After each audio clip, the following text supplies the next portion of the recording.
Imaginez une organisation genre colossale. Une patente qui reçoit plus de 108 millions d'euros d'argent public chaque année. C'est déjà énorme en partant. Ouais, ben écoute bien la suite. Une organisation qui a accumulé plus de 4 milliards d'euros depuis la fin des années 80 et qui force, légalement, ses propres membres à reverser jusqu'à 70 de leur salaire à la direction. C'est des chiffres qui donnent le vertige, ça. Tellement. Et au passage, cette même structure ignore purement et simplement 11 000 décisions de justice. Fait qu'on pourrait facilement croire qu'on parle d'un cartel ou d'un syndicat du crime super opaque. Ben, ça y ressemble, c'est sûr. Mais en réalité, on regarde les opérations quotidiennes et tout à fait officielles du système politique belge. C'est d'une description qui a l'air super sévère au premier coup d'œil. Mais quand on décortique les documents, les rapports institutionnels, les analyses juridiques récentes qui couvrent 2024 à 2026, ben c'est précisément le portrait factuel qui en ressort. On est vraiment face à un système où les règles écrites puis la pratique sur le terrain n'ont plus rien en commun. Et c'est ce qui rend notre exploration d'aujourd'hui si cruciale pour les gens qui nous écoutent. Tout à fait. Habituellement, quand on parle d'un serment solennel, il y a cette entente de vérité absolue. Quelqu'un jure sur la Constitution, puis s'il trahit ce serment, il y a des conséquences. En théorie, oui. Sauf que dans l'univers de la politique belge que décrivent nos sources, le concept de serment trahi est devenu genre une norme institutionnelle. Le roi, les ministres et les parlementaires ont tous juré d'observer la Constitution. Et pourtant, les textes qu'on examine aujourd'hui démontrent que ce serment est devenu une coquille vide, complètement impossible à vérifier. Avant d'aller plus loin, il faut préciser d'emblée un point essentiel sur la nature des documents qu'on a épluchés. En regardant les données, il est super évident que personne n'a les mains propres là-dedans. Exact, faut mettre ça au clair. Les rapports épinglent des partis de tout le spectre politique. On y trouve des statistiques super détaillées sur le Parti du travail de Belgique, le PTB-PVDA à l'extrême gauche, sur Écolo, le Parti socialiste, puis ça va jusqu'au mouvement réformateur ou la NVA à droite. Oui, c'est une distinction fondamentale, là. Notre objectif avec cette plongée documentaire, c'est absolument pas de pointer du doigt une idéologie ou de faire le procès d'un camp politique spécifique. Non, pas du tout. On rapporte juste les faits. Les chiffres, puis les mécanismes légaux dont on va parler sont systémiques. L'idée, c'est de comprendre le moteur du système, peu importe qui tient le volant à un moment donné. On va vraiment disséquer cette fameuse particratie belge pour en extraire un vrai manuel d'action citoyenne. Et pour bien saisir la mécanique de ce moteur-là, il faut regarder la collision frontale entre le texte fondateur puis la réalité. Ah oui, la Constitution. Exactement. Prenons la Constitution de 1831, qui est censée être le socle intouchable du pays. L'article 42 stipule très clairement le principe du mandat libre. Fait que ça veut dire quoi concrètement? Ça signifie que l'élu doit voter selon sa conscience pour représenter la nation dans son ensemble sans recevoir d'ordre de personne. Sauf que, les données de terrain disent exactement le contraire. Les études académiques citées dans les rapports ont mesuré la fameuse discipline de vote. Et c'est là que ça fait mal? Oui, sous le gouvernement Wilmès II, cette discipline atteignait 99,73 %. C'est presque 100 % là. Et on parle d'un gouvernement minoritaire. Une situation où le Parlement est censé avoir le plus de pouvoir et de liberté de manœuvre. Pourtant, sur une période de 5 ans, les chercheurs ont documenté 0 vote dissident dans certains partis. 0? C'est fou! 0. Sur des milliers de votes, pas un seul élu n'a eu une crise de conscience qui allait à l'encontre de la ligne du parti. C'est statistiquement absurde de prétendre que l'article 42 est respecté. Totalement. Ce chiffre de 99,73 %, il illustre l'effacement du parlementaire au profit d'une autre structure qui, elle, n'a aucune existence constitutionnelle, le fameux cairn. Ah, le cairn. C'est ça le vrai centre du pouvoir. Ah oui. L'article 33 dit que tous les pouvoirs émanent de la nation, donc théoriquement du Parlement élu. Mais dans les faits, les grandes décisions, les lois, les budgets, tout ça se négocie dans ce cairn. C'est quoi exactement le cairn pour ceux qui ne connaissent pas? C'est un conseil des ministres restreint, mais qui fonctionne surtout comme une réunion informelle des présidents de partis de la coalition gouvernementale. Et ça se passe à huis clos, là.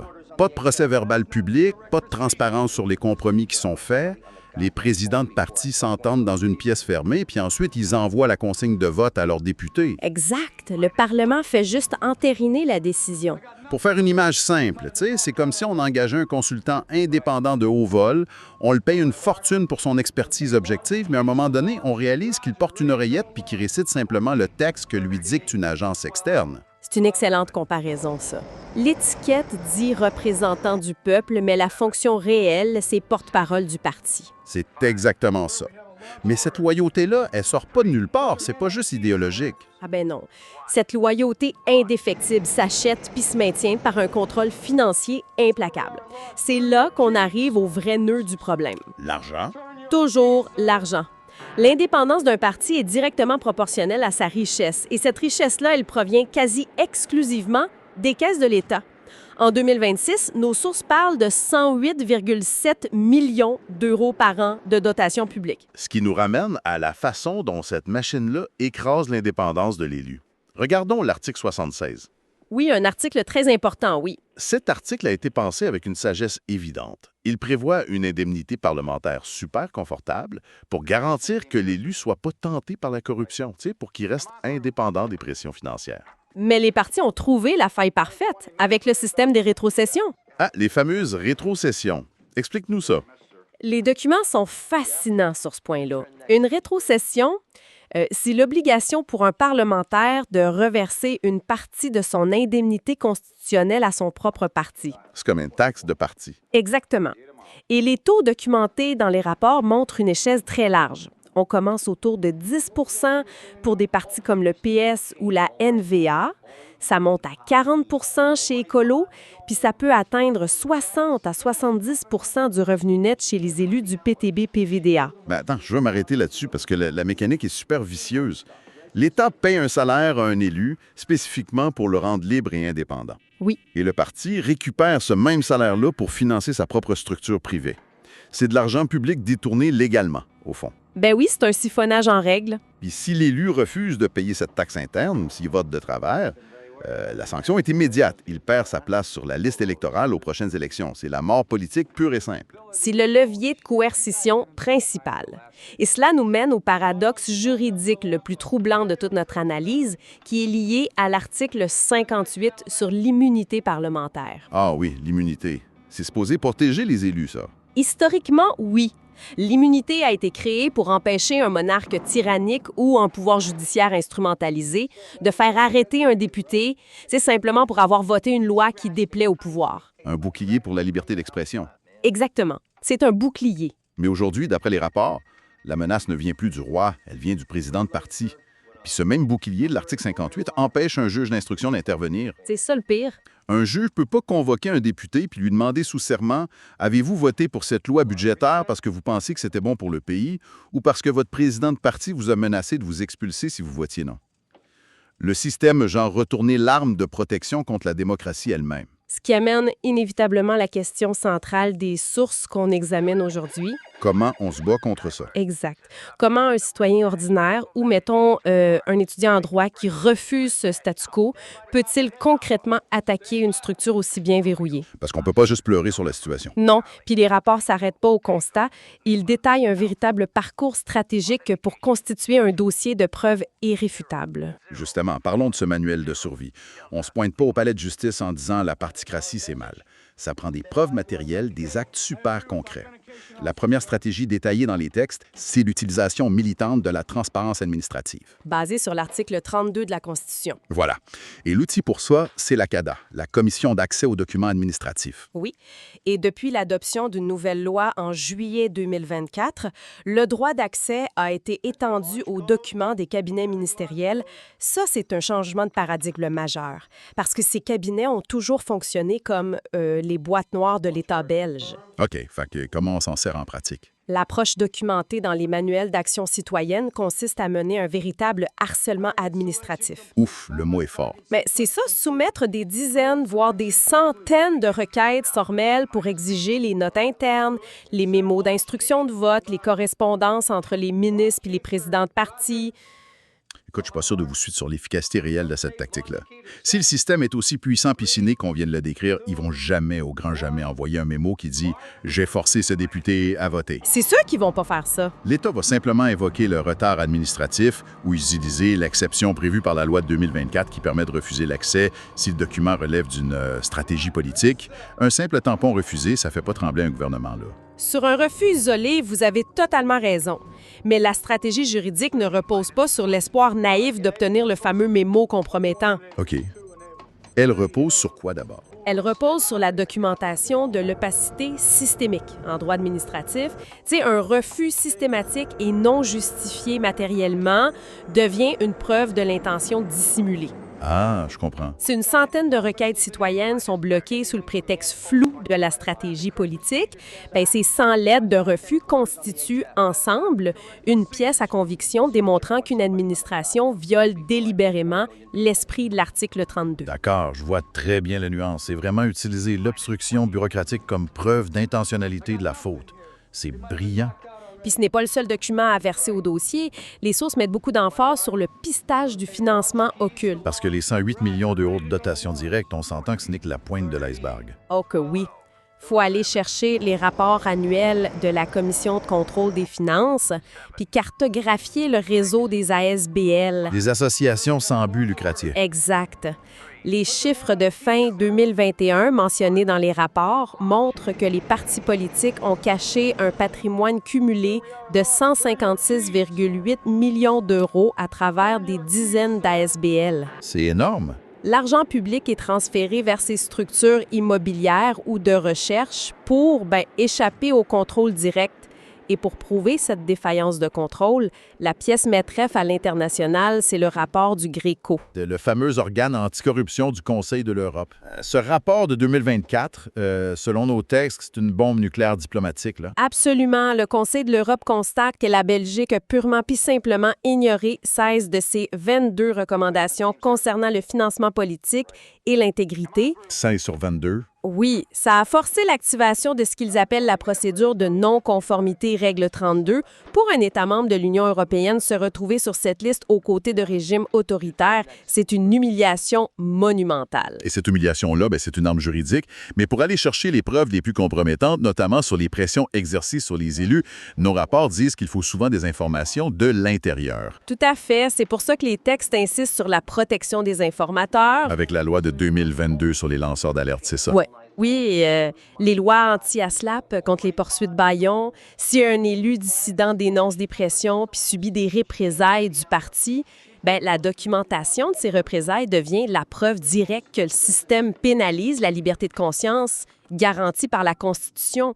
OK. Fait que là, une fois que la pile de preuves est montée, on a les refus de la CADA, le rapport du Gréco, les structures SBL. Comment on frappe au tribunal? C'est là qu'on aborde l'axe 1 des recours juridiques dans nos sources, la responsabilité civile de l'État. Basé sur l'article 1382, c'est bien ça? Exactement. Et il y a un concept juridique extrêmement complexe dans les documents, mais super fondamental, qui s'appelle la lacune extrinsèque. Faut vraiment qu'on décortique ça pour les étudiants en droit débutants ou les citoyens qui veulent agir. Oui, parce que ça sonne très jargonneux. C'est un concept pointu. Normalement, un citoyen ne peut pas attaquer une loi simplement parce qu'elle est mauvaise ou injuste. Ce n'est pas le rôle du tribunal civil de réécrire la législation. OK, fait que la lacune extrinsèque, ça sert à quoi? Ça permet de contourner cet obstacle-là. On n'attaque pas l'État pour ce qu'il a légiféré, on l'attaque pour ce qu'il a omis d'inclure dans la loi, créant ainsi une faute qui cause un dommage. OK. Pour rendre ça bien visuel pour notre auditoire, reprenons une analogie. On ne poursuit pas un promoteur immobilier parce que la couleur des murs est laide. Non, ça ne tiendrait pas en cours. On le poursuit parce qu'il a consciemment oublié de dessiner les sorties de secours sur les plans, alors que le Code du bâtiment l'exige. Dans notre cas précis, la loi de 89 sur le financement des partis dit qu'un parti perd ses millions s'il viole les droits de l'homme. Oui. Mais l'État a sciemment oublié d'inclure la moindre sanction si un parti viole la liberté de vote des députés, le fameux article 42. C'est ça, l'omission fautive. C'est en plein ça. Cette faille béante justifie l'action en responsabilité civile, en finançant massivement des partis sans aucun mécanisme légal pour s'assurer qu'ils respectent le mandat libre. L'État commet une faute systémique. Mais est-ce qu'un juge ordinaire va oser trancher là-dessus? L'objectif tactique ici, c'est pas forcément que le juge de première instance tranche sur l'organisation de l'État, ce qui est très improbable. Le but, c'est de le forcer à poser une question préjudicielle à la Cour constitutionnelle. On utilise le tribunal civil comme un levier, dans le fond. Exact, pour obliger la plus haute cour à se prononcer publiquement sur cette omission. Mais là encore, je vais me faire l'avocat du diable. La Cour constitutionnelle belge, elle est elle-même composée, pour moitié, d'anciens politiciens nommés par ces mêmes partis-là. C'est demander à la main droite de couper la main gauche, non? C'est un excellent point et c'est pour ça que les rapports mentionnent qu'il faut regarder au-delà des frontières, vers la Cour européenne des droits de l'homme, la CEDH. Ah, l'artillerie européenne. La jurisprudence européenne est effectivement le brise-glace de cette stratégie. Les analyses citent abondamment un arrêt de 2025, Tomoneko contre Ukraine. Qu'est-ce qu'il dit cet arrêt-là? Dans ce dossier, la CEDH a statué de manière super claire. Imposer la suprématie d'un parti politique sur le libre arbitre d'un élu constitue une violation de l'article 3 du premier protocole. Qui garantit le droit à des élections libres. Tout à fait. La Cour stipule que cela équivaut à placer la structure du parti au-dessus de la souveraineté de l'électorat. Wow! C'est une jurisprudence massive. Ça signifie qu'en droit européen, forcer un vote via la discipline de parti, c'est pas juste un jeu politique interne un peu plate, c'est une violation des droits fondamentaux. Exactement. Mais dis, soyons pragmatiques 2 secondes. Amener une affaire jusqu'à Strasbourg, c'est le travail de 10 ans. Ça demande une équipe d'avocats acharnés puis des centaines de milliers d'euros. C'est clair que c'est pas à la portée de tout le monde. Si je suis un simple citoyen, là, exaspéré par cette particratie aujourd'hui, qu'est-ce que je peux faire localement sans un diplôme en droit? Les documents abordent cette question-là en proposant un arsenal d'actions graduelles. À l'échelle locale, l'outil le plus direct, c'est le droit d'interpellation dans les conseils communaux. OK, ça c'est accessible. Très. C'est gratuit. C'est un droit garanti. Un habitant peut exiger de prendre le micro publiquement, généralement pour 10 minutes, pour interpeller les élus de sa commune sur l'opacité ou genre les directives imposées d'en haut. Et pour le palier supérieur, au niveau fédéral? Il y a la méthode de la pétition en ligne. Oui, mais beaucoup de gens voient les pétitions en ligne comme du clic militant, une perte de temps. C'est vrai, mais en Belgique, ça a une réelle valeur légale. Si une pétition rassemble 25 000 signatures sur la plateforme officielle de la Chambre, le Parlement a l'obligation stricte d'organiser une audition en commission. Oh, OK. Fait que les citoyens qui ont lancé l'initiative doivent être entendus par les députés? Et c'est là que l'action prend tout son sens juridique. L'audition en elle-même va probablement pas changer la loi le jour même. La majorité va l'écouter poliment puis passer à autre chose. Comme d'habitude. Mais ce qui compte, c'est le procès-verbal de cette audition-là. Il devient une pièce officielle, une preuve que les citoyens ont utilisé les canaux constitutionnels pour dénoncer une violation, puis que le système a choisi l'inaction délibérée. Ce qui nous ramène à la nécessité de frapper encore plus fort. Parce que essayer de démanteler la particratie avec des interpellations individuelles ou de simples pétitions, c'est un peu comme essayer de ruiner un casino truqué en jouant tout seul aux machines à sous. J'adore cette image. Ils ont codé les algorithmes, ils payent la sécurité, ils possèdent le bâtiment au complet. On gagne pas en jouant selon leurs petites règles individuelles. On gagne en amenant 70 000 personnes pour bloquer l'entrée du casino. Et c'est exactement le modèle de l'action collective que les sources mettent de l'avant, n'est-ce pas?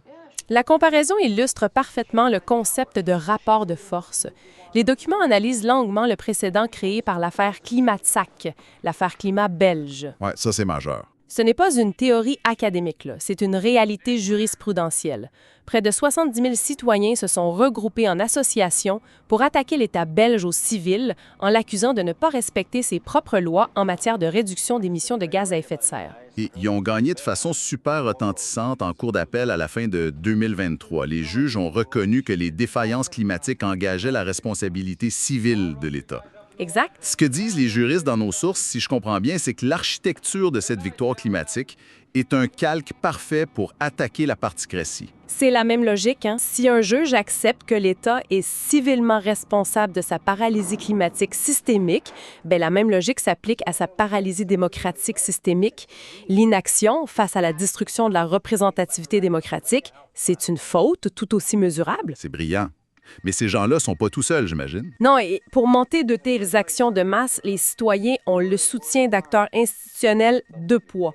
Les rapports mentionnent des organisations comme la Ligue des droits humains, Amnesty International, mais aussi, puis surtout, l'Institut fédéral des droits humains, l'IFDH. L'IFDH, on s'entend que c'est pas un petit groupe militant marginal. C'est un organe public officiel. Tout à fait. Et c'est là que ça devient encore plus sérieux. Ce qui m'amène à ce chiffre complètement terrifiant publié par l'IFDH en novembre 2024.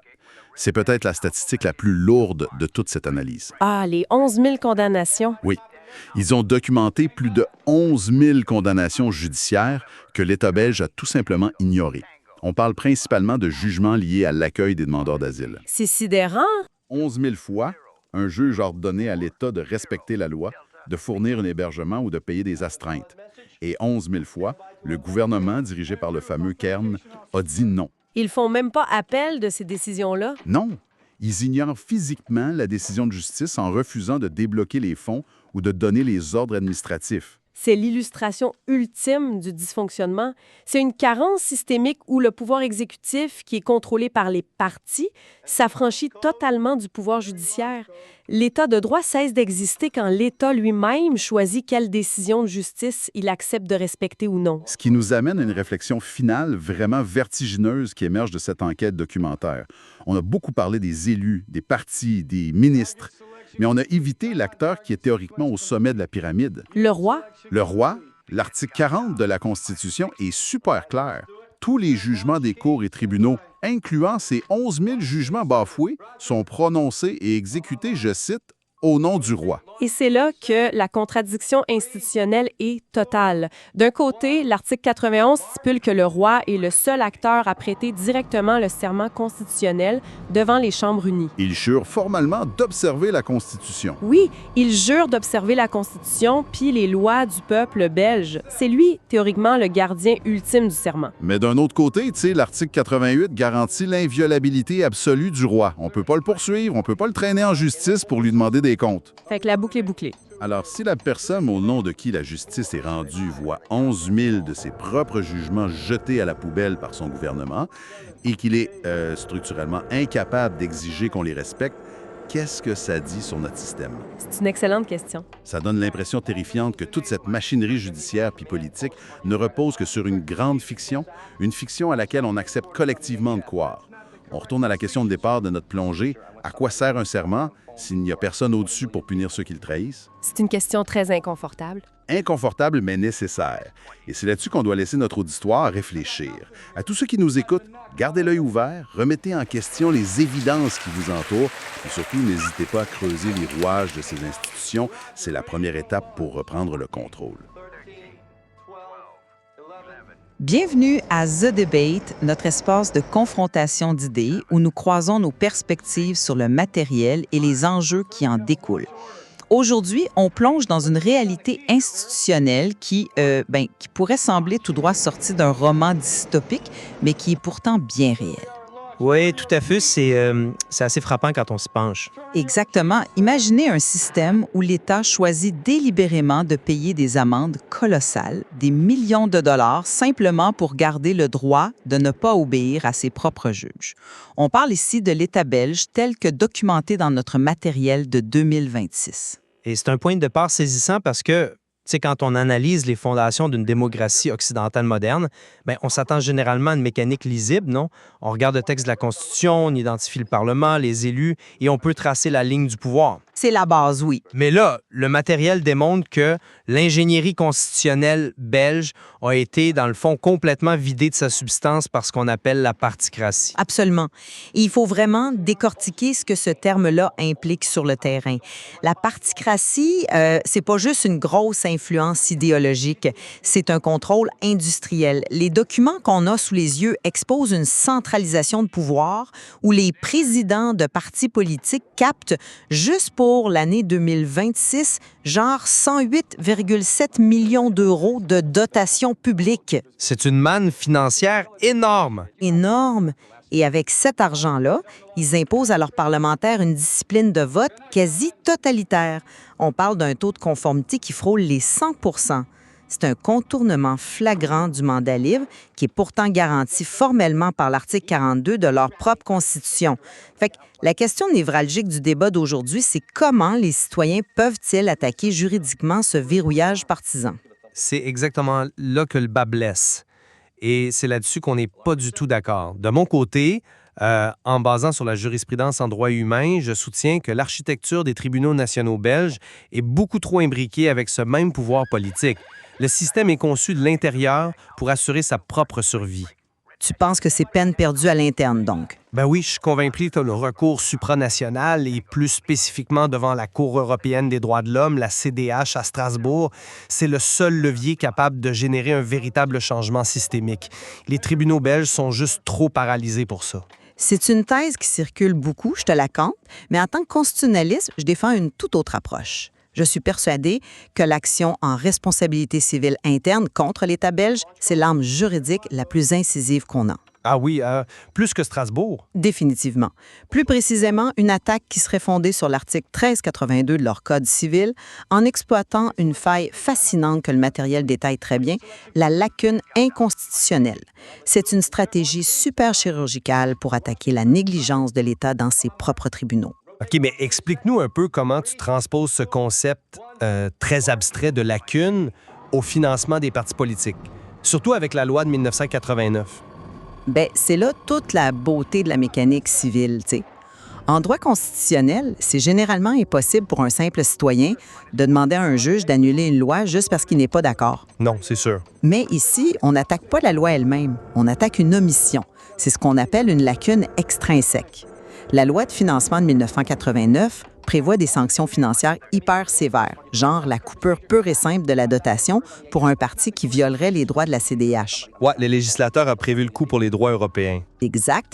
Mais c'est là que c'est fou. Le législateur a délibérément oublié de prévoir la moindre sanction pour un parti qui bafouerait l'article 42 de la Constitution, celui qui interdit justement à quiconque de dicter le vote d'un député. Fait que le législateur a organisé une espèce d'asymétrie de contrôle. Il se montre très strict sur les principes européens, mais il ferme complètement les yeux sur sa propre règle d'or à l'interne. C'est exactement ça. Et en droit civil, c'est une faute mesurable. Depuis l'adoption de cette loi, l'État a distribué l'équivalent de plus de 4 milliards d'euros aux partis politiques sans jamais, au grand jamais, instaurer un mécanisme pour vérifier si cet argent public servait à acheter la docilité des élus. Et ça se plaide bien, selon toi? Absolument. Devant un juge civil, tu plaides qu'un législateur normalement prudent n'aurait jamais versé une somme pareille sans garde-fou. Cette action-là, elle a un effet tactique immédiat. Elle contraint le juge de première instance à formuler une question préjudicielle à la Cour constitutionnelle. Le juge doit suspendre l'audience et forcer la Haute Cour à se prononcer. OK, je t'écoute. Et c'est une mécanique juridique très élégante, en théorie du moins, mais on ne peut pas faire abstraction de l'organe qui va recevoir cette question-là. La Cour constitutionnelle belge, c'est pas un tribunal composé juste de magistrats de carrière déconnectés de la politique, là. Ils ont une expertise, quand même. Oui, mais elle est composée pour moitié d'anciens parlementaires. Et comment ils accèdent à ce poste-là? Ils sont désignés à la majorité des 2/3 par la Chambre et le Sénat. Fait que, en d'autres termes, ils sont nommés par les présidents de partis eux-mêmes. Je comprends ton point, mais la politisation des nominations judiciaires de haut niveau, c'est pas exclusif à la Belgique, tu sais. On le voit partout. Et ça n'invalide pas nécessairement la fonction de la Cour. Ben, pour moi, c'est pas juste une question de politisation. C'est un conflit d'intérêts structurel profond. Ça bloque toute réforme de l'intérieur. C'est pour ça que je mets tout le poids de mon analyse sur la CEDH. contrairement aux juges nationaux, les magistrats à Strasbourg ne doivent pas leur carrière au Parti belge. C'est un tribunal supranational, oui. Et en droit interne, on constate que la jurisprudence belge contourne constamment le problème. Il qualifie la discipline de vote de simple fait sociologique. C'est un tour de passe-passe intellectuel pour refuser de judiciariser la question. Alors que la CEDH, elle, a un outil redoutable, l'article 3 du protocole numéro 1 sur le droit à des élections libres. En touche justement aux jurisprudences récentes abordées dans le matériel, celles qui ont un peu ébranlé l'establishment européen. Ouais, ce sont des précédents d'une clarté redoutable. Je pense à l'arrêt Mugi-Mangango en 2020. La Cour a sévèrement condamné la Belgique sur la façon dont le Parlement juge lui-même la validité des élections. C'est un cas majeur, effectivement. Mais encore plus déterminant pour notre débat, il y a l'arrêt Tomenko contre l'Ukraine en 2025.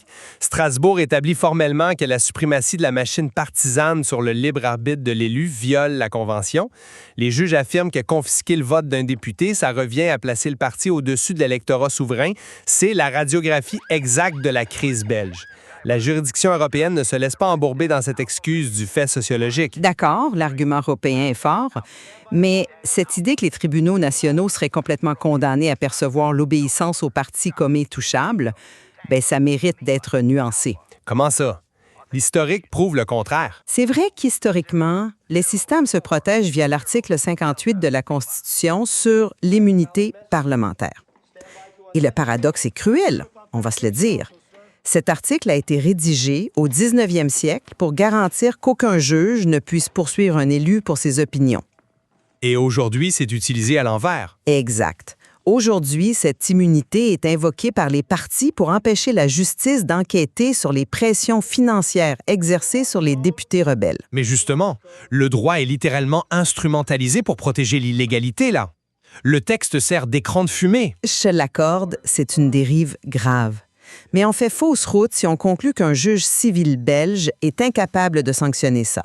Il faut changer de lentille. Il faut regarder cette discipline sous l'angle du droit des contrats. Du droit des contrats pour des élus? Oui. Prenons l'analogie d'un contrat de franchise commerciale abusif. Quand un gouvernement minoritaire, comme le gouvernement Wilmès II, parvient à faire voter ses députés avec cette obéissance quasi totalitaire, on sort de l'influence politique naturelle. On entre dans la gestion d'un cartel. Et la preuve de ce cartel se trouve dans le détournement de l'article 66. Ah, tu fais référence au mécanisme des indemnités parlementaires, là? C'est le quart financier du problème. L'article 66 prévoit une indemnité pour chaque élu pour le soustraire aux pressions financières. Or, le dossier montre que certains partis exigent contractuellement des rétrocessions colossales. Pour le PTB-PVDA, c'est 60 à 70 % du revenu net qui est reversé au parti. Ouais, c'est énorme. Même chez Écolo, ça tourne autour de 40 % selon les sources. Devant un tribunal civil, on n'est plus dans un débat philosophique. L'indemnité publique payée par le contribuable est blanchie pour devenir du financement occulte. C'est une faute civile pure et dure de l'État qui n'a rien régulé. Le mécanisme financier que tu décris est scandaleux, je suis d'accord, et la qualification de détournement se défend, mais abordons la vraie muraille de ton parcours national, la recevabilité. Ah, les critères stricts? C'est pas la nature de la faute qui va faire trébucher le recours, c'est la qualité pour agir.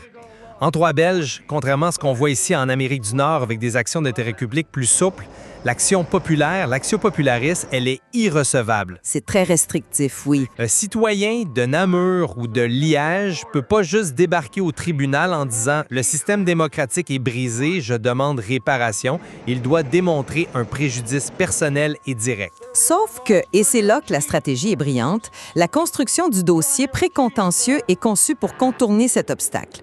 Le citoyen n'arrive pas juste avec son indignation, il s'appuie sur des pièces à conviction. Prenons le rôle du GRECO, le groupe d'État contre la corruption du Conseil de l'Europe. Leurs rapports sont accablants, oui. C'est une véritable mise en accusation formelle. L'État belge a ignoré 16 des 22 recommandations récentes au point de subir la fameuse règle 32. Il faut quand même préciser pour ceux qui nous écoutent ce que c'est, cette règle 32, parce que c'est pas juste un blâme sur un bout de papier. Non, c'est l'équivalent diplomatique d'un carton rouge public sur la scène européenne. C'est déclenché quand un État fait preuve de mauvaise foi persistante. Fait que pour notre citoyen devant son juge, c'est plus juste son opinion, c'est une preuve formelle actée par une autorité internationale de la négligence de l'État. Je conteste pas la force probatoire de ces rapports, ni la chute de la Belgique dans l'indice de Transparency International. Tout le monde sait que la Belgique est en défaut. Mais traduire une recommandation internationale non contraignante en intérêt personnel à agir pour un citoyen ordinaire, c'est un grand écart juridique que la majorité des magistrats refuseront de faire. Ils vont se retrancher derrière l'absence de préjudice direct. Mais si ensuite on analyse sur la rigidité interne, par quelle voie pragmatique les citoyens peuvent-ils atteindre ce fameux niveau européen d'abord? Bien, si on veut rester sur la voie interne pour ultimement accéder à Strasbourg, il faut changer d'échelle. L'action civile individuelle, pour moi, c'est voué à l'échec.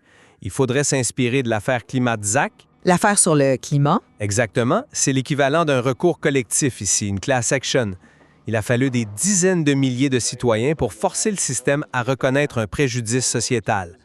Sans cette masse, le seul individu qui a incontestablement un intérêt direct en droit belge, c'est l'élu lui-même. Tu penses aux députés dissidents? Oui, ceux qui rompent les rangs.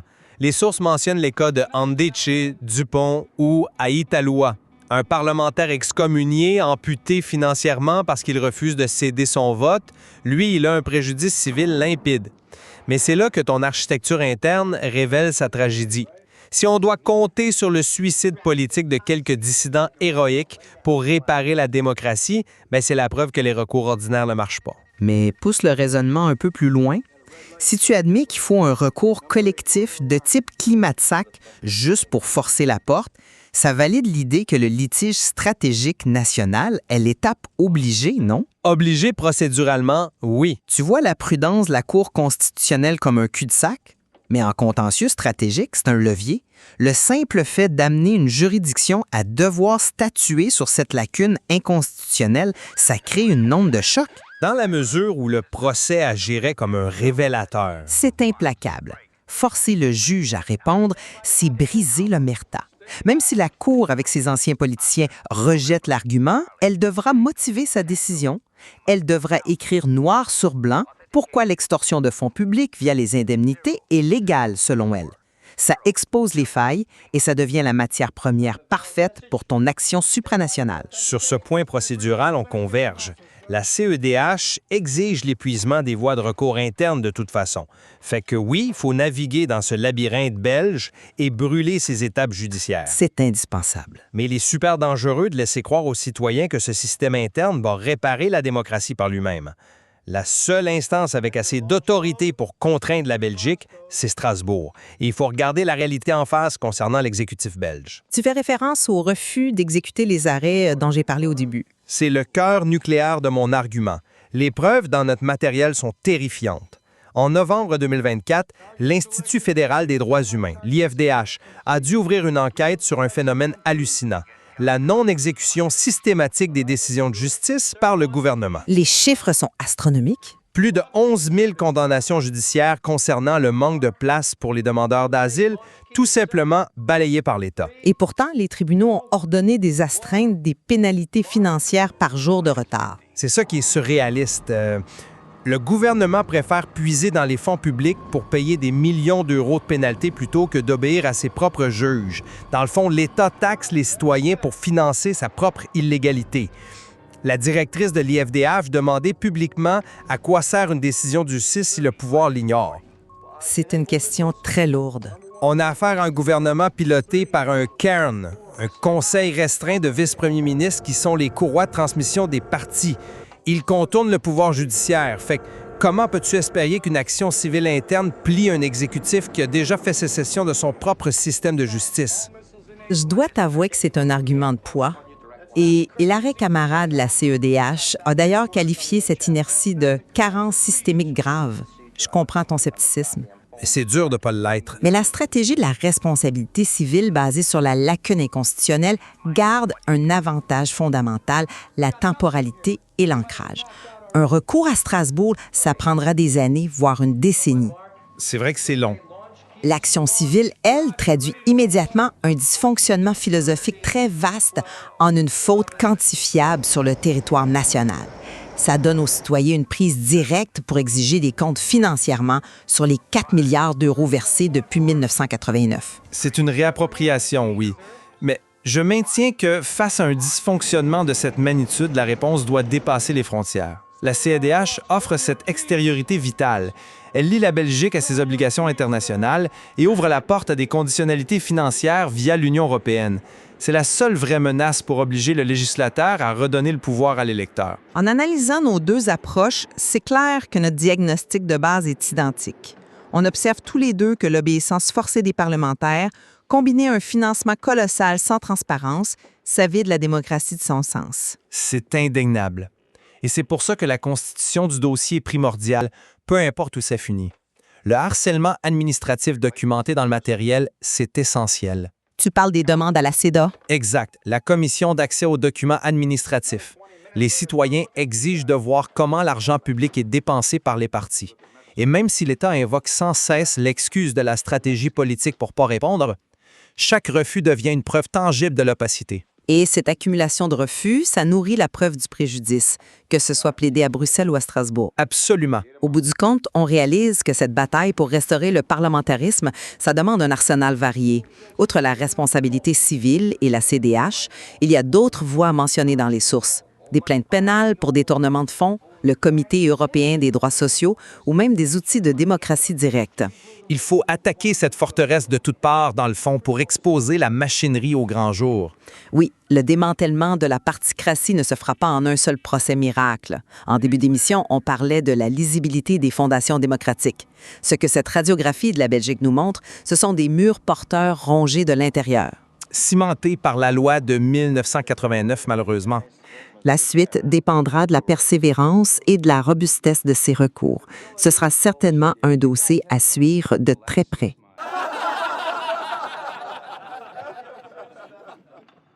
On connaît tous ce moment un peu absurde du quotidien où, mettons, on télécharge une nouvelle application ou on installe une mise à jour sur son téléphone.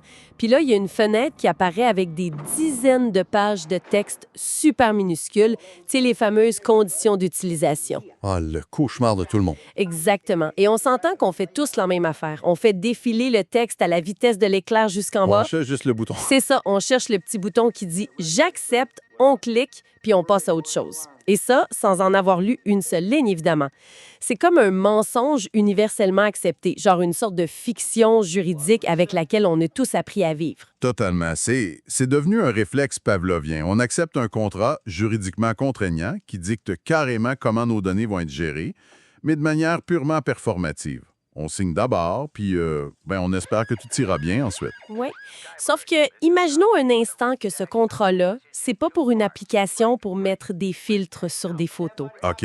Imaginons que ce texte, ce soit le contrat fondateur d'une nation entière, la Constitution. Ah, là, l'enjeu n'est plus le même. Vraiment pas. Et imaginons que ceux qui cliquent sur « J'accepte » sans y prêter attention, ou pire, en sachant pertinemment qu'ils ne vont pas en respecter les termes, que ce soit les hauts dirigeants d'un pays. Ouais. C'est précisément ce qui nous amène à notre exploration d'aujourd'hui. On a mis la main sur un document analytique extrêmement fouillé. Ça a été publié en Belgique en mai 2026 et ça s'intitule « Le serment trahi ». Un titre assez fort, d'ailleurs. Oui, très fort. Et je tiens à préciser tout de suite la mission de cette analyse pour ceux qui nous écoutent.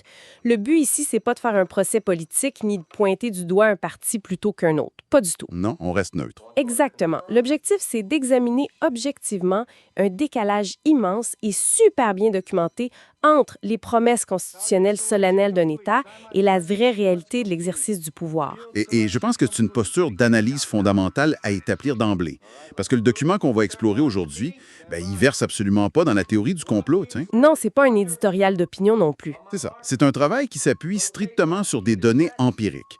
On parle de sources officielles, de recherches issues d'institutions académiques reconnues, de rapports du Conseil de l'Europe. Des trucs solides, là. Très solides. Et de la jurisprudence super claire de la Cour européenne des droits de l'homme. Ce texte-là, il nous force à regarder en face la valeur réelle d'un acte fondamental, le serment. Ouais. Parce que le roi, les ministres, les parlementaires, tous jurent d'observer la Constitution. C'est le socle même de ce qu'on appelle l'État de droit. Mais la question centrale qui se pose, c'est que se passe-t-il concrètement sur le terrain quand ce serment solennel se heurte à la mécanique implacable du système des partis politiques modernes? Bon, décortiquons tout ça. Parce que pour vraiment saisir l'ampleur de ce décalage-là, il faut commencer par la base absolue du travail de quiconque est élu dans une démocratie, c'est-à-dire sa capacité à voter librement. Absolument. En théorie, le rôle premier d'un parlementaire, c'est de représenter les citoyens, de réfléchir aux lois, puis de voter en son âme et conscience, n'est-ce pas? C'est précisément ce que stipule l'article 42 de la Constitution belge, et c'est un principe qu'on retrouve dans pas mal de démocraties. C'est ce qu'on appelle le principe du mandat libre. Le mandat libre, OK. Ouais. Historiquement, il faut comprendre que c'est une idée révolutionnaire. Avant l'ère démocratique moderne, un émissaire était envoyé avec ce qu'on appelait un mandat impératif. Donc, il devait voter exactement ce que son seigneur ou sa province lui dictait. Sinon, il était révoqué sur le champ, oui. L'article 42 vient casser ça en 1831. Il dit explicitement que les membres des chambres représentent la nation entière et non uniquement la circonscription qui les a élus. Et surtout, pas seulement leur propre parti politique. OK. Donc, concrètement, ça veut dire quoi sur le plancher du Parlement? Concrètement, un élu doit analyser les enjeux pour le bien commun, débattre et voter selon son propre jugement. Le mandat impératif est formellement, légalement interdit par la Constitution. Fait que techniquement, au moment où un parlementaire lève la main puis prête serment, il jure de préserver cette liberté intellectuelle-là à tout prix. Ça, c'est la magnifique théorie. Voilà, la belle théorie. Maintenant, mettons qu'on regarde la réalité documentée par des recherches empiriques puis des trucs très rigoureux, le portrait change du tout au tout. Ouais, les travaux de recherche de Bart Maddens à la prestigieuse KU Louvain, publiés en 2024, ont mesuré concrètement comment les élus votent dans les faits. Et sous le gouvernement Wilmès II, par exemple, le taux d'alignement partisan au Parlement atteignait 99,73 %. Attends, 99,73 %? Oui, presque 100 %. Mais c'est fou! Même en essayant très fort d'être d'accord avec ses collègues de bureau, statistiquement, sur des centaines de lois complexes qui touchent à l'économie, la santé, l'environnement, c'est impossible d'avoir une unanimité naturelle comme ça. C'est statistiquement improbable, en effet. Même en Corée du Nord, ils doivent faire semblant de débattre un peu plus, tu sais. Oui. Comment ils peuvent justifier une soumission pareille publiquement sans que ça paraisse carrément illégal au regard de ce fameux l'article 42? Ah, c'est là toute l'astuce. Et c'est un phénomène fascinant d'un point de vue juridique. Les juristes et le monde politique ont créé une espèce de distinction pour justifier ça. Ils séparent la contrainte juridique de la loyauté politique. OK, la nuance, c'est où? Les défenseurs du système diront un truc du genre, écoutez, personne ne tient physiquement la main du député pour l'obliger à appuyer sur le bouton de vote. Il n'y a aucun mécanisme légal qui permet au parti de le renvoyer chez lui le jour même s'il vote contre la ligne directrice.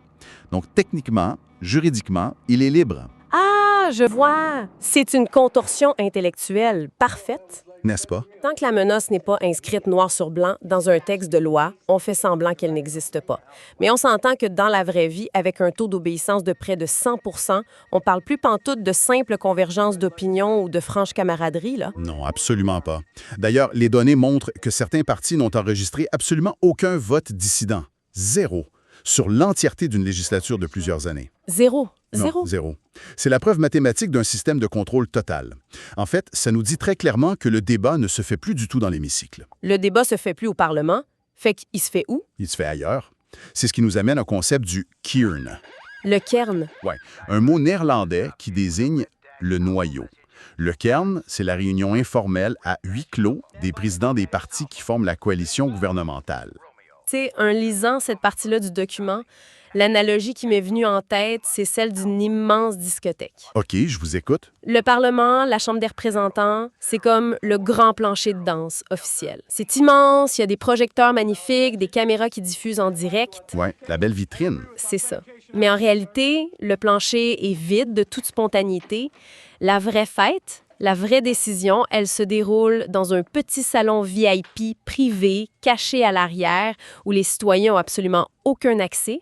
Et dans ce salon-là, une poignée de personnes décident de la liste de lecture de la soirée pour tout le monde. C'est une excellente métaphore. Fait que quand la musique commence sur le grand plancher, personne ne choisit comment danser. Tout le monde suit le rythme imposé. C'est exactement ça. Et pour filer votre analogie du salon VIP, non seulement les citoyens n'y ont pas accès, mais ce sont eux qui payent la facture du DJ sans avoir le moindre mot à dire sur la musique. Wow! Et le problème juridique fondamental de ce fameux CARN, et c'est pas moi qui le dis, c'est souligné par le Conseil d'État lui-même dans un avis très sévère en 2023, c'est qu'il n'a strictement aucune base constitutionnelle. Il n'existe pas dans la loi. Nulle part. Ce salon VIP n'existe nulle part dans la loi fondamentale. Il rédige aucun procès-verbal officiel, il n'y a aucune transparence sur qui a dit quoi. Pourtant, c'est là que se tranche le budget de l'État, les lois sociales, les réformes fiscales. Ce qui vient heurter de plein fouet l'article 33 de la Constitution belge, si je me fie au texte. Pas tellement. Cet article-là, il garantit la souveraineté nationale en disant clairement que tous les pouvoirs émanent de la nation. Mais si la nation élit des représentants qui font juste entériner à 99,73 % ce qu'une demi-douzaine de chefs de parti ont décidé en secret, bien, l'article 33 est complètement vidé de sa substance. Exact. Si l'on relie cela à la vue d'ensemble, c'est un court-circuit complet de la démocratie représentative. Et ça, la justice internationale commence à s'en inquiéter très sérieusement. Ah oui, hein? Ils réagissent. Oui, La Cour européenne des droits de l'homme a émis un avertissement super clair dans un arrêt majeur. C'est l'affaire Tomenko contre l'Ukraine en 2025. OK. La Cour prévient que la suprématie absolue du parti sur l'élu place de fait les entités partisanes au-dessus de l'électorat souverain lui-même. C'est lourd de sens, ça? Très lourd. En gros, ça veut dire que le serment de l'élu est fait au peuple, mais son obéissance quotidienne est livrée au parti. C'est une alerte rouge pour l'État de droit en Europe. C'est fou quand on y pense, mais ça soulève une question super pragmatique. Laquelle? Je veux bien que les présidents de partis soient super persuasifs dans leur salon VIP, mais comment ils arrivent à maintenir une discipline aussi martiale? Comment on obtient un taux d'obéissance pareil chez des adultes intelligents et instruits? C'est une très bonne question. C'est là que ça devient vraiment intéressant. Parce que, tu sais, comme bien souvent, quand on cherche les vrais déviés du pouvoir, il faut suivre l'argent. Absolument. Faut regarder comment on finance tout ce beau monde-là. Et plus spécifiquement, faut regarder l'article 66 de la Constitution qui traite de l'indemnité parlementaire. Le salaire des députés, en gros. Exact. Et il est crucial de comprendre pourquoi on verse un salaire public aux élus en premier lieu. À l'origine des démocraties, les fonctions politiques n'étaient pas rémunérées. Le résultat? Seuls les aristocrates ou les grands propriétaires terriens pouvaient se permettre de gouverner. Évidemment, fallait être riche à la base. Voilà. L'indemnité parlementaire a donc été créée avec un but très précis, garantir l'indépendance financière de l'élu. L'idée, c'est qu'un représentant du peuple ne doit pas dépendre financièrement d'aucun riche mécène, d'aucune entreprise privée, ni d'aucun groupe de pression. Pour pouvoir exercer son mandat libre selon sa conscience. C'est ça. C'est la condition matérielle sine qua non pour que l'article 42, dont on parlait tantôt, puisse exister. OK. Fait que l'État s'assure de leur verser un salaire décent, précisément pour qu'ils n'aient de compte à rendre à personne. En principe. Mais j'imagine que la réalité documentée dans le serment trahi nous montre un tout autre portrait de l'utilisation de cet argent-là. De quel montant on parle exactement en termes de pression financière? Parce que je doute qu'on parle d'une simple petite cotisation symbolique. Oh non, loin de là. Des institutions indépendantes comme le CRISP ou Transparency International ont décortiqué ce qu'on appelle le système des rétrocessions. Des rétrocessions. Oui. Concrètement, pour avoir le droit de figurer en bonne place sur les listes électorales d'un parti et surtout pour y rester aux élections suivantes, les élus sont contraints de reverser une part très importante de leur salaire public directement dans les coffres de leur propre parti politique. C'est-à-dire, on parle de quel pourcentage? Les chefs sont documentés et honnêtement, ils sont assez sidérants. Le parti d'extrême gauche, le PTB-PVDA, exige entre 60 et 70 % du revenu net de ses élus. Ben voyons donc, 60 à 70 %? Oui. Du côté des écologistes, Écolo demande environ 40 % de rétrocession. Leur pendant néerlandophone, Groen, exige 25 % du salaire brut. La NVA demande entre 7,5 et 10 %. OK. Et le Parti libéral MR exige jusqu'à 580 € par mois de ses députés. Fait que quand on compile toutes ces données depuis la loi de 1989 sur le financement, on estime que près de 4 milliards d'euros de fonds publics ont été siphonnés et versés aux partis de cette manière-là. 4 milliards d'euros? Mais c'est l'ironie la plus cruelle de toute cette architecture-là. N'est-ce pas? L'argent des contribuables qui ont été spécifiquement pensés par les fondateurs de l'État pour protéger les élus de toute pression extérieure, ben, il est littéralement transformé en une sorte de dîme interne. C'est le mot juste, une dîme. C'est une taxe obligatoire qui sert à financer la machine, même le parti politique qui leur confisque cette indépendance-là qu'on essayait justement de protéger, on peut pour les rendre dociles. Exactement. Mais je veux être certaine de bien comprendre la mécanique causale ici. Je comprends que le parti tient l'élu par le portefeuille puis par la peur de ruiner sa carrière. Ça explique le vote à 99 %. Oui. Mais le document va plus loin. Il explique que cette docilité-là mène à un État qui se met à enfreindre ses propres lois. Comment on passe d'un député qui obéit à son chef à un État qui agit en hors-loi? C'est quoi le lien direct? C'est une excellente question. Et c'est vraiment là que la théorie de la séparation des pouvoirs s'effondre. Prenons l'article 40 de la Constitution. Cet article stipule que les jugements des tribunaux sont exécutés au nom du roi. D'accord. En clair, quand un juge rend une décision, le gouvernement a l'obligation stricte de l'appliquer. C'est la base de l'État de droit. Or, que se passe-t-il si un ministre refuse d'appliquer un jugement?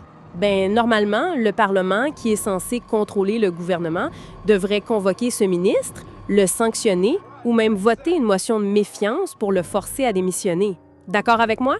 L'équilibre des pouvoirs classique. Le législatif surveille l'exécutif. Exactement. Ça, c'est sur papier. Sauf que si ce ministre est un haut cadre du parti au pouvoir et que le Parlement est composé à 99 % de députés soumis à ce même parti à cause des menaces sur leur carrière et des rétrocessions financières, Ah, je vois. le Parlement ne voit jamais sanctionner le ministre. Il va le protéger. Le parti protège le parti au détriment de la loi. Et c'est justement parce que ce mécanisme de contrôle est complètement neutralisé par la discipline partisane que l'on observe aujourd'hui un État qui peut se permettre d'ignorer la justice. Ce qui nous mène à ces chiffres alarmants sur les condamnations de l'État mentionnées dans l'analyse. Absolument. Le rapport met en lumière que l'État belge a été condamné plus de 11 000 fois pour refus d'exécuter des ordonnances de justice. Attends, répète ça. 11 000 fois. 11 000 fois. Cela concerne particulièrement le dossier de l'accueil des demandeurs d'asile, où l'État a tout simplement refusé de loger des personnes malgré les injonctions claires des juges. Mais c'est énorme. On ne parle pas de quelques dossiers égarés par l'administration dans un tiroir. Ce sont 11 000 décisions judiciaires délibérément jetées à la poubelle. Et en termes financiers, l'État a accumulé plus de 500 millions d'euros d'astreintes et d'amendes imposées par les tribunaux. Et il refuse tout simplement de les payer. Sérieux? 500 millions? Mais on est en Europe, pas dans une république de bananes isolée, tu sais. Il y a des instances internationales de surveillance pour ce genre de dérive-là. L'Europe laisse pas passer ça en silence. Si. Non, elle ne laisse pas passer. L'impact sur la réputation internationale est très lourd. La Cour européenne des droits de l'homme, dans l'arrêt retentissant Camara contre Belgique, a qualifié cette situation de, et je cite, « carence systémique incompatible avec l'État de droit ». Ouf. Ce sont des mots extrêmement durs venant d'une cour internationale, et ça se reflète partout. L'indice de perception de la corruption de Transparency International pour la Belgique a dévissé. Le score est passé de 76 à 69 en seulement 10 ans. Puis qu'en est-il des normes anticorruption européennes? Le document fait mention d'un groupe spécifique du Conseil de l'Europe, je crois. Oui, le GRECO, le groupe d'États contre la corruption du Conseil de l'Europe. Ils ont émis 22 recommandations spécifiques à la Belgique pour assainir l'intégrité des élus, le lobbying puis le système de financement. Et le résultat? Seulement 6 ont été appliqués. Les autres sont soit ignorés, soit vaguement à l'étude depuis des années. Ce mépris-là a forcé le Conseil de l'Europe à activer ce qu'on appelle la règle 32. C'est quoi la règle 32? C'est une procédure de non-conformité grave. Dans le milieu diplomatique européen, c'est le niveau de honte institutionnelle le plus élevé qu'on puisse infliger à un État membre. Et la Belgique y a eu droit 2 fois en 5 ans. Mais là, écoute, ça me dépasse un peu. Face à un bilan pareil, 11 000 jugements ignorés, des recommandations anticorruption jetées aux oubliettes, un article constitutionnel sur la liberté de vote bafoué à 99 %, comment aucun magistrat de l'intérieur du pays n'intervient? C'est la question qui tue. Ben oui. Pourquoi un juge d'instruction ne convoque pas un député pour enquêter sur ce système d'extorsion de vote et de rétrocession? Il y a des lois contre ça, non? C'est ici qu'on touche au cœur de l'ouvrage, à l'architecture même de ce que l'auteur appelle l'impunité institutionnalisée. Et pour comprendre le mécanisme qui paralyse les juges, il faut examiner le paradoxe de l'article 58 de la Constitution, l'immunité parlementaire. OK. L'immunité. Le texte dit qu'aucun parlementaire ne peut être poursuivi pour les opinions ou les votes émis dans l'exercice de ses fonctions. Mais historiquement, l'immunité, c'était une avancée démocratique gigantesque, tu sais. Tout à fait. Ça a été inventé pour s'assurer qu'un roi tyrannique ou un juge corrompu puisse pas jeter un député en prison simplement parce qu'il a osé voter une loi qui déplaît au pouvoir. C'était le bouclier ultime de la liberté d'expression. C'était exactement ça l'intention des bâtisseurs de démocratie. Le bouclier du mandat libre. Mais dans notre réalité contemporaine, dominée par les chefs de parti, l'effet de cet article s'est complètement inversé de manière toxique. Comment ça? À cause de cette immunité très stricte, aucun magistrat, aucun enquêteur ne peut convoquer un député pour lui poser une question qui serait pourtant essentielle pour la démocratie.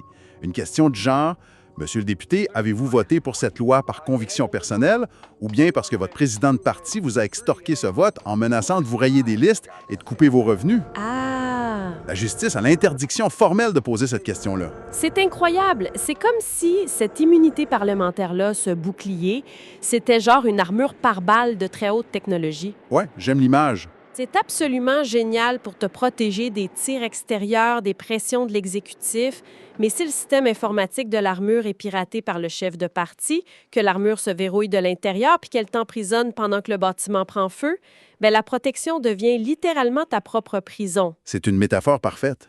Le serment est pris en otage, puis la loi l'empêche d'être secouru. C'est tragique. Est-ce qu'il l'est d'autant plus avec cette armure piratée?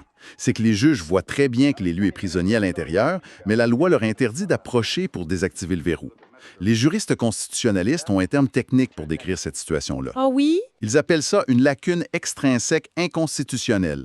En termes simples et concrets, ça veut dire qu'il y a un trou noir juridique béant. Mais attention, ce n'est pas un accident de parcours. C'est fait par exprès. C'est un trou qui a été délibérément creusé sur mesure. Il n'y a absolument aucune sanction légale prévue pour quiconque viole le mandat délibéré de l'article 42. Les règles de financement, les règles des partis, l'étendue de l'immunité, tout ça a été écrit et voté par les partis politiques eux-mêmes. C'est un système parfait. Une architecture de l'impunité auto-alimentée. Alors, qu'est-ce que tout cela signifie au fond? Parce qu'au sommet de tout cet édifice-là, au-dessus de la mêlée des partis, il y a une figure unique dans le système belge qu'on se doit d'aborder, le silence royal. En effet, constitutionnellement parlant, le rôle du roi est fascinant. Cela soulève une question primordiale. Il faut savoir qu'un ministre ou un député prête serment devant le roi ou devant la Chambre. Mais le roi, lui, c'est le seul représentant de l'État qui prête serment directement d'observer la Constitution. C'est l'article 91. OK. Il jure de maintenir l'indépendance de la nation. Il fait partie intégrante du pouvoir législatif. Et n'oublions pas que les 11 000 jugements bafoués dont on parlait tantôt doivent techniquement être exécutés en son nom. Donc, techniquement, quand le gouvernement ignore un jugement, c'est le nom du roi qui est éclaboussé. Exactement. Mais soyons réalistes, en étant 2026, le roi a plus de réel pouvoir politique pour renverser la table. Si, il n'y a pas de pouvoir absolu. C'est là toute la subtilité des monarchies parlementaires modernes. Pour comprendre ce qu'il peut faire, il faut se tourner vers Walter Bagehot. Bagehot? Oui, un grand théoricien politique du 19e siècle dont la doctrine fait encore autorité aujourd'hui. Bagehot a défini que, dans ce type de système, le souverain conserve 3 droits inaliénables. Le droit d'être consulté, le droit d'encourager et surtout le droit de mettre en garde. Mettre en garde. Ce pouvoir de mise en garde s'exerce lors de ce qu'on appelle les colloques singuliers. Ce sont des rencontres hebdomadaires, ultra secrètes entre le roi et le premier ministre. OK, fait que le roi a non seulement le droit, mais probablement le devoir moral au vu de son serment de regarder le premier ministre dans les yeux puis de lui dire « Écoutez, là, on a un sérieux problème, on ignore 11 000 jugements, on se fait réprimander par l'Europe sur la corruption, l'État de droit est en train de s'effondrer sous notre mandat. » Totalement. Et l'histoire nous a prouvé que la monarchie a déjà usé de ce droit d'influence lors de grandes crises dans le passé. Mais le mystère reste entier concernant notre sujet du jour. Face à ce délitement institutionnel et à cette emprise totale de la particratie, le roi a-t-il vraiment exercé son droit de mettre en garde? A-t-il tapé du poing sur la table dans le secret de son bureau? J'imagine que le problème, c'est qu'on n'en a absolument aucune idée puis qu'il n'y a aucun moyen de le vérifier. Vous touchez dans le mille. La réponse est que nous ne le saurons jamais. Ces colloques singuliers sont couverts par le secret d'État absolu. Aucune note, aucun compte-rendu public n'en ressort. Rien pantoute. Rien. De plus, la personne du roi est juridiquement inviolable, ce qui signifie qu'il ne peut être appelé à témoigner ou à justifier de son action devant aucun tribunal. Ce que l'analyse du serment trahi conclut de manière froide et objective, c'est qu'il est structurellement impossible, dans l'architecture actuelle, de vérifier si le gardien ultime de la Constitution respecte lui-même le serment qu'il a prêté. C'est une impasse complète, tu sais. Une impasse absolue. Fait qu'on se retrouve face à un portrait d'ensemble où on a une discipline de parti poussée à un extrême presque totalitaire de 99,73 %. Ce système-là, il est financé par des milliards d'euros de fonds publics détournés via des rétrocessions obligatoires. Ouais. Il est protégé de l'intérieur par une immunité parlementaire qui est devenue une prison pour les élus.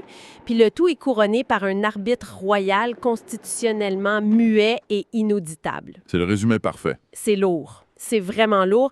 Mais je suppose qu'il faut élargir un peu la perspective pour pas sombrer dans le cynisme, non? Tout à fait. Et il est essentiel de synthétiser ceci de manière impartiale et large. Le document qu'on a épluché précise bien que cette dynamique n'est pas une anomalie exclusivement belge. La discipline de parti, l'influence des groupes informels, ce sont des réalités avec lesquelles composent presque toutes les démocraties parlementaires occidentales. Même chez nous, en Amérique du Nord. Évidemment. Un gouvernement a inévitablement besoin d'une certaine stabilité et cohésion pour faire avancer son programme. Mais ce que cette recherche met en lumière, c'est un stress test extrême. C'est l'intensité inouïe du phénomène en Belgique, l'absence absolue de garde-fous juridiques et le dérèglement total que ça provoque quand l'État se met à ignorer des milliers de décisions de justice en toute impunité.